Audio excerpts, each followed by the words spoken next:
Willkommen zu den Übungsgesprächen auf Deutsch mit Geschichten. Bist du bereit, dein Deutsch zu üben und fließender zu werden? Lass uns anfangen. Es war einmal ein altes Schloss mitten in einem dunklen, düsteren Wald, und in diesem Schloss lebte eine alte Fee. Diese Fee konnte sich in jede Form verwandeln, die sie wollte. Den ganzen Tag über flog sie als Eule oder schlich leise wie eine Katze umher. Doch nachts verwandelte sie sich immer wieder in eine alte Frau. Wenn ein junger Mann sich innerhalb von 100 Schritten ihres Schlosses befand, blieb er wie festgefroren stehen und konnte sich nicht bewegen, bis sie kam, um ihn zu befreien. Dies tat sie jedoch nur, nachdem er ihr versprochen hatte, niemals wiederzukommen. Kam hingegen ein hübsches Mädchen in die Nähe, wurde es in einen Vogel verwandelt, und die Fee sperrte es in einen Käfig und hängte es im Schloss auf. Im Schloss gab es 700 Käfige, und jeder hielt einen schönen Vogel. Eines Tages gab es ein Mädchen namens Jorinda. Sie war schöner als jedes andere Mädchen, das man je gesehen hatte. Ein junger Hirte namens Jorindel liebte sie sehr, und sie sollten bald heiraten. Eines Tages machten sie einen Spaziergang im Wald, um allein zu sein. Jorindel sagte, wir müssen aufpassen, dass wir uns dem Schloss der Fee nicht zu nahe kommen. Der Abend war wunderschön. Das letzte Licht der untergehenden Sonne schien hell durch die hohen Bäume auf den grünen Boden, und die Turteltauben sangen von den hohen Birken. Jorinda setzte sich, um die Sonne zu beobachten, und Jorinde setzte sich neben sie. Beide fühlten sich aus unerklärlichem Grund traurig, als ob sie für immer voneinander getrennt würden. Sie waren weit gegangen, und als sie sich umschauten, um den Weg nach Hause zu finden, merkten sie, dass sie nicht wussten, welchen Pfad sie nehmen sollten. Die Sonne ging schnell unter, und die Hälfte war bereits hinter dem Hügel verschwunden. Plötzlich sah Jorinde zurück und bemerkte, dass sie unbewusst direkt unter den alten Mauern des Schlosses gesessen hatten. Er bekam Angst, wurde blass und zitterte.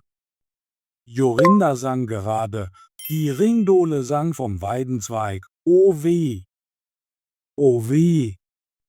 Sie klagte um das Schicksal ihrer lieben Gefährtin, o weh, doch ihr Lied verstummte plötzlich. Jorinde drehte sich um zu sehen, warum, und er sah, dass Jorinda sich in eine Nachtigall verwandelt hatte, deren Gesang in einem traurigen Tschak, Tschak endete. Eine Eule mit leuchtenden Augen flog dreimal um sie herum und schrie. Jorindel konnte sich nicht bewegen.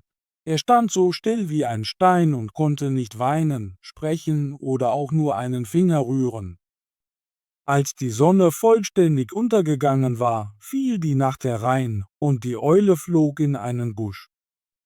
Dann erschien die alte Fee, blass und dünn, mit großen Augen und einer Nase und einem Kinn, die fast zusammenstießen. Sie murmelte vor sich hin, ergriff die Nachtigall und verschwand. Der arme Jorindel sah, dass die Nachtigall fort war, aber er konnte nichts tun. Er konnte nicht sprechen oder sich von seinem Platz rühren. Schließlich kehrte die Fee zurück und sang mit rauer Stimme, bis die Gefangene gefasst und ihr Schicksal beschlossen, da bleib. Oh, bleib! Wenn der Zauber sie umhüllt und der Bann sie bindet, flieh hinweg. Hinweg! Plötzlich fühlte Jorinde sich frei.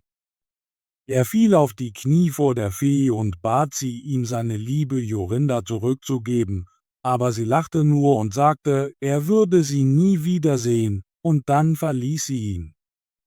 Er betete, weinte und fühlte sich traurig, doch es war umsonst. »Oh nein«, sagte er, »was wird aus mir?« Da er nicht nach Hause zurückkehren konnte, ging er in ein fremdes Dorf und kümmerte sich um Schafe. Viele Male ging er so nah wie möglich um das gefürchtete Schloss, aber er hörte und sah nichts von Jorinda. Eines Nachts träumte er, dass er eine schöne lila Blume mit einer glänzenden Perle in der Mitte fand. In seinem Traum, als er die Blume pflückte und mit ihr ins Schloss ging, wurde alles, was er berührte, von dem Zauber befreit und er fand Jorinda wieder. Am nächsten Morgen suchte er überall nach dieser schönen Blume. 8 lange Tage lang suchte er vergeblich, aber am 9. Tag, früh am Morgen, fand er endlich die schöne lila Blume, und in der Mitte war ein großer Tropfen Tau, der wie eine kostbare Perle aussah. Er pflückte die Blume und reiste Tag und Nacht, bis er wieder am Schloss ankam. Er kam näher als 100 Schritte heran, und dieses Mal fühlte er sich nicht festgefroren, sondern konnte direkt zur Tür gehen. Jorindel war darüber sehr glücklich. Er berührte die Tür mit der Blume, und sie öffnete sich, so dass er eintreten konnte. Er hörte viele Vögel singen. Schließlich erreichte er den Raum, in dem die Fee mit den 700 Vögeln in ihren Käfigen saß.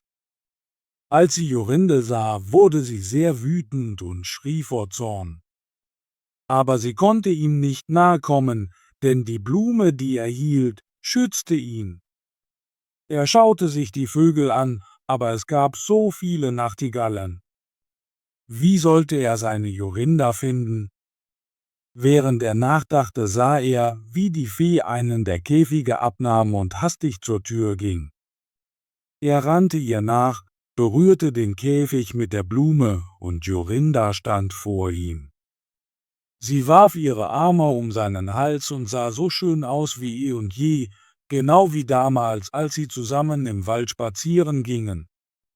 Dann berührte er alle anderen Vögel mit der Blume, und sie verwandelten sich alle zurück in ihre wahren Formen.